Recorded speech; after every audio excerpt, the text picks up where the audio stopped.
Assalamualaikum warahmatullahi wabarakatuh. Hai lovers, balik lagi di channel aku, Iwan Mabasu Official.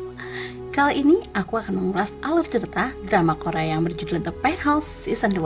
So, stay tuned.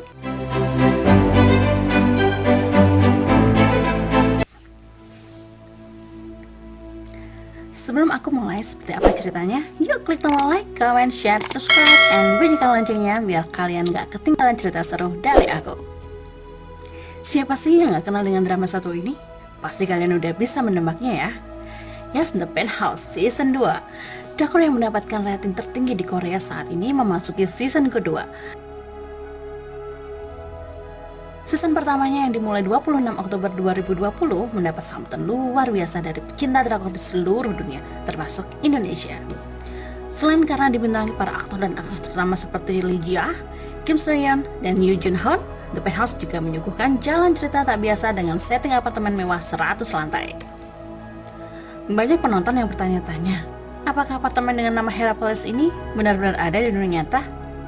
Penonton The Penthouse seolah dibawa ke dunia lain dengan kemegahan dan kemewahan Herapolis yang menjadi setting cerita utama dalam drama Korea ini. Di dunia nyata, Herapolis merupakan sebuah kompleks apartemen yang terletak di Gangnam Seoul. Meski demikian, kompleks apartemen aslinya tidak semegah dan semewah yang ada di dalam drama Korea. Untuk menciptakan ilusi bangunan 100 lantai dengan interior ruangan serba mewah, ternyata dibutuhkan bantuan efek CGI. Tetapi, patung Dewi Hera yang sering muncul di drama Korea ini ternyata memang asli dan sengaja dibuat untuk kebutuhan film loh. Sebelum beranjak ke jalan ceritanya, yuk kita flashback dulu. Di season pertama, drakor The Penthouse War in Life menceritakan kehidupan tiga wanita yang tinggal di apartemen mewah dengan 100 lantai. Kim Soo Hyun, pemain Lee Ji Ah, seorang wanita yang lahir dengan kekayaan, seorang wanita anggun, kaya, dan baik hati. Dia menikah dengan Joo Dan Tae atau Om Ki Jun yang sukses dengan bisnis real estate dan tinggal di penthouse Istana Hera. Ia ternyata dibunuh oleh suaminya sendiri. Sadis banget ya. Kemudian ada Jin Soo Jin atau Kim Soo Hyun yang akuh dengan ambisi yang gelap dan terlahir dari keluarga kaya. Ia menikah dengan Han Yeon Chul atau Yoon Jung Hoon yang ambisius, seorang kepala ahli bedah di rumah sakit. Di akhir cerita mereka pun bercerai karena Soo Jin selingkuh dengan Dan Tae. Dan karakter utama The Penthouse berikutnya adalah Oh Eun Hye, nama panggung Eugene, salah satu member K-pop SES, berasal dari keluarga yang sederhana. Oh Eun Hye bekerja keras untuk anaknya Baerona agar menjadi bagian dari kelas atas. Ia bersahabat baik dengan Suryo. Pada season ke-1, nampak Suryo tengah turun ke lantai 20 dengan menggunakan lift kaca. Belum sampai ke bawah, ia kaget melihat seorang gadis muda tiba-tiba terjun jatuh dari lantai atas dan meninggal lantaran menabrak kaca. Gadis itu bernama Min Seol Ah yang ternyata adalah anak kandung dari Suryo. Syok banget kan? Banyak yang ngira dan dari suami Suryo yang membunuh Min Seol Ah, tetapi kenyataannya adalah Eun Hye yang sedang mabuk, jadi gak sadar gitu kalau ia yang mendorong Min Seol Ah. Dan lebih baiknya lagi, ia dituduh sebagai pembunuh Suryo, sahabatnya sendiri. Padahal bukan ia pelakunya. Benar-benar menguras emosi drakor ini.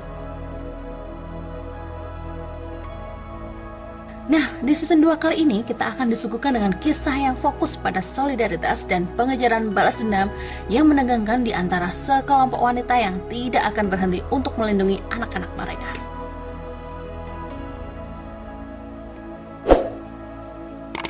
Pada episode pertama diawali festival seni Cheongha tahunan yang ke-28.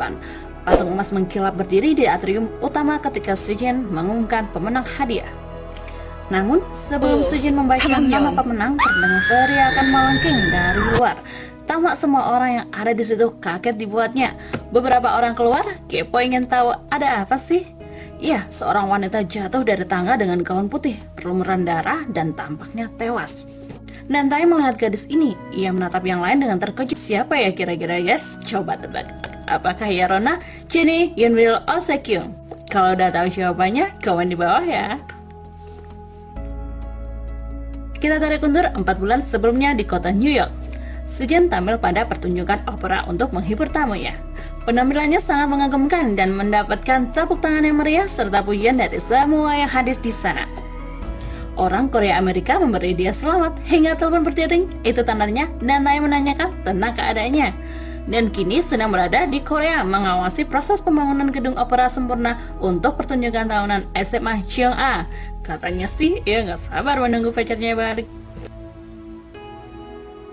Saat Sejin menaiki tangga, dia bertemu Yoon Chul yang kebetulan berada di New York. Ia membantu Sejin yang mabuk kembali menuju kamar hotelnya, dan mereka pun kilau. Setelah terbangun, Sejin pergi dengan tergesa-gesa.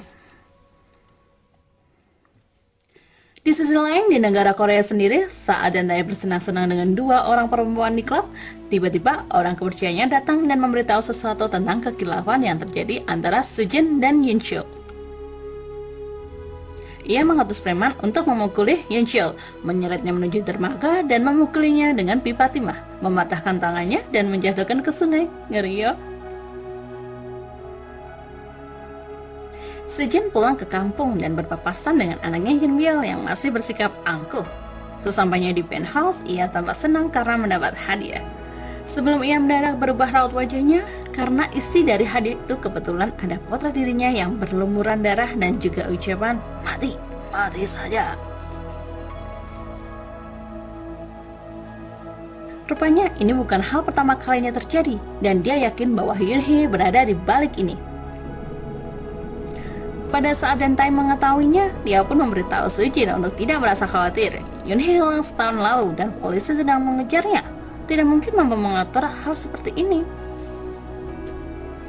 Sementara Hyunjin sedang dimomogok makan dan pura-pura pingsan karena kelaparan. Banyak pejabat mendesaknya balik ke tenda. Ia pun lega ketika dia memulai makan mie. Dia merupakan anggota dewan sekarang dan juga tentu saja korupsi. Ketika dia meratapi situasi, sesaat istrinya sedang memeriksa berita dan juga memberitahunya bahwa Dantaya dan Sujin akan bertunangan.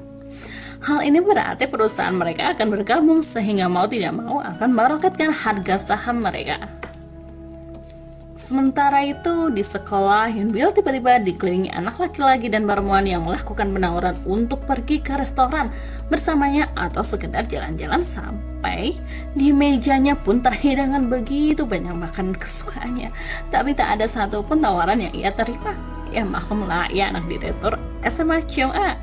Ia pun bergegas menuju suatu ruangan yang didesain khusus buatnya untuk menenangkan diri. Mewah banget ya, anak sultan gitu. Dia membuka gawainya yang berisi berita pertunangan ibunya dengan Dantaya. Kira-kira gimana ya? Saat dia mendengar berita pertunangan, dia pun mengonfrontasi Seokhoon dan Seokhyung alias si kembar. Keberuntungan mereka telah berubah. Seokhyung yang benci Yoon Bil pun tak setuju kalau orang tua mereka bertunangan. Di sisi lain, Rona masih saja diganggu sama siswa karena ibunya seorang pembunuh. Banyak poster yang terpampang wajah ibunya di mading. Dia bahkan juga harus bekerja pada waktu di toko. Namun pada saat berita mengenai hubungan Rona dengan Yuni adalah ibu anak, pemilik toko pun mengusirnya dan ia dipecat. Kasian banget ya Rona, setahun gak bertemu ibunya. Kembali menuju the penthouse. Sejin melihat ada sesuatu terjadi dan dia memeriksa dinding. Dia pun terkejut karena melihat lebih banyak tulisan merah yang tertulis di poster, memintanya mati dan memarahinya karena kehidupannya lebih bahagia sekarang. Hayo, siapa ya kira-kira yang neror Sejin? Yang menyelinap menggunakan sepatu kets putih menyaksikan dari jauh tanpa meninggalkan jejak. Oke, lanjut ke sisi lain. Waktu Rona pulang ke rumah, Rona mendapati ada beberapa jenis makanan yang ditaruh di handle pintu. Rona pun senang ada orang baik yang selalu perhatian kepada dia. Tiba-tiba, dengan wajah yang bengkak, Mi-ok mendatangi Rona, menanyakan tentang ibunya. Padahal Rona belum bertemu dengannya. Ia memukulnya, berjanji akan membunuh dia dan membuang makanan tersebut. Agak jauh di sana, kita mendapati seorang perempuan yang mengintip kejadian itu, yaitu Jenny sayangnya dulu yang berubah sangat baik padanya sekarang. Ia prihatin dan merasa kasihan padanya. Ternyata, ialah yang sering memberi makanannya ke Rona tanpa sepengetahuannya. Tetapi pas waktu pulang, di jalan ia mendapati teman gengnya yang membuntutinya. Setelah tahu sebenarnya, mereka pun mengancamnya. Begitu kita tahu, Mi-ok yang bertanggung jawab terhadap semua permusuhan dengan Sujin, ia menginginkan Dantaya menjadi miliknya. Sujin menangkap basah Mi-ok dan juga berjanji memanjatnya begitu dia menikah dengan Dantaya. Datanglah dan Tae beserta anak buahnya. Melihat kejadiannya ini, dan Tae sudah muak. Dia tahu dari dulu pelayannya punya penyakit gila ini, tertarik pada dan Tae yang tak bisa dimilikinya. Karena kasihan, ia memberikan kesempatan pada Mio. Tapi kenyataannya terulang lagi.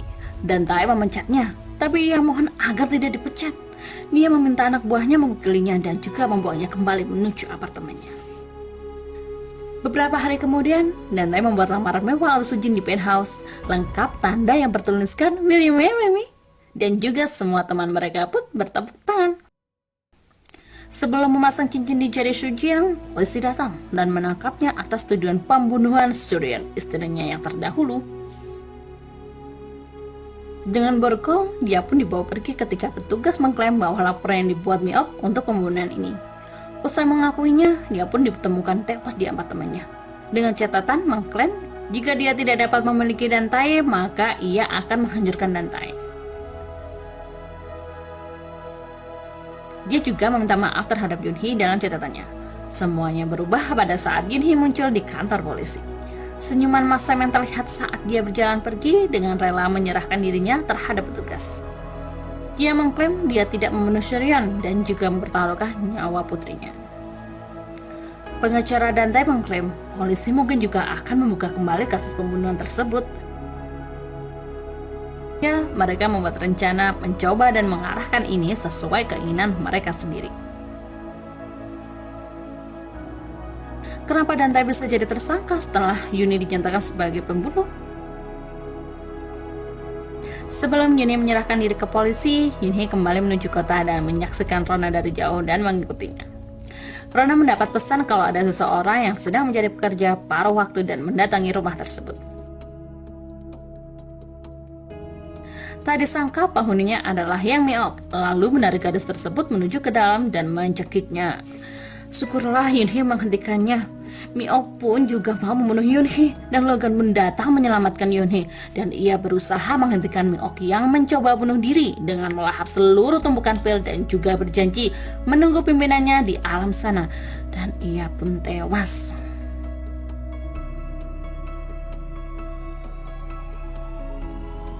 Akhirnya Logan membantu merebuskan catatan yang berbingkai itu sementara dia meminta Yunhee menyerahkan dirinya ke polisi. Kita melompat menuju 3 bulan ke depan, dan Tae dan Sujin akan bertunangan. Sujin berada di ruangan sedang bersiap dan 2 orang temannya menghampirinya menanyakan soal pernikahan. Tapi Sujin belum bisa memutuskannya karena ingin mengenal lebih lanjut karakter keluarga barunya dan kemungkinan Yu bisa tidak menikahinya. Dia tidak menyadari bahwa dan Tae kebetulan mendengarkan dari jauh.